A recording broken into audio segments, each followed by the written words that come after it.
వెంకటేష్, అనిల్ రావిపూడి కాంబోలో తెరకెక్కిన 'సంక్రాంతికి వస్తున్నాం' చిత్రం సంక్రాంతికి అనుకోగా జనవరి 14న ప్రేక్షకుల ముందుకు వచ్చింది. ఈ చిత్రానికి పాజిటివ్ టాక్ రావడంతో బాక్సాఫీస్ దుమ్ము దులుపుతుంది.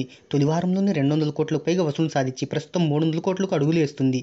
ఈ చిత్రం 17వ రోజు కలెక్షన్లను తెలుసుకోబోయే ముందు ఒక చిన్న రిక్వెస్ట్, మన ఛానల్లోని వీడియోస్ చూసి నచ్చితే సబ్స్క్రైబ్ చేసి లైక్ కొట్టి షేర్ చేయండి. సాంకేతిక నిపుణుల రెమ్యునరేషన్తో పాటు ప్రమోషన్ ఖర్చులు అన్నీ కలుపుకొని ఈ చిత్రాన్ని 85 కోట్ల రూపాయల బడ్జెట్తో నిర్మించారు. ఈ చిత్రానికి ప్రపంచవ్యాప్తంగా 42 కోట్ల ప్రీ రిలీజ్ బిజినెస్ జరిగింది. ఇక ఈ చిత్రం లాభాల్లోకి రావాలి అంటే 85 కోట్ల రూపాయల గ్రాస్ వసూళ్లను సాధించాలి.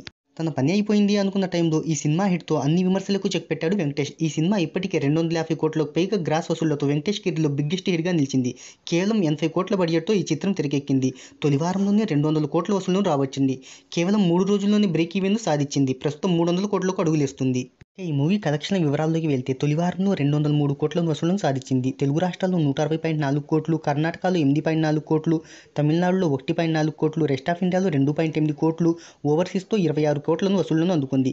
9 రోజుల్లో ప్రపంచవ్యాప్తంగా 222 కోట్ల గ్రాస్ వసూళ్లను సాధించి వెంకటేష్ కెరీర్లో తొలిసారి 200 కోట్ల క్లబ్లో అడుగుపెట్టిన మూవీగా నిలిచింది. ఇక ఈ మూవీ 17వ రోజు కలెక్షన్ల వివరాల్లోకి వెళ్తే వర్కింగ్ డే కావడంతో 60% బుకింగ్స్ అనేవి డ్రాప్ అయ్యాయి.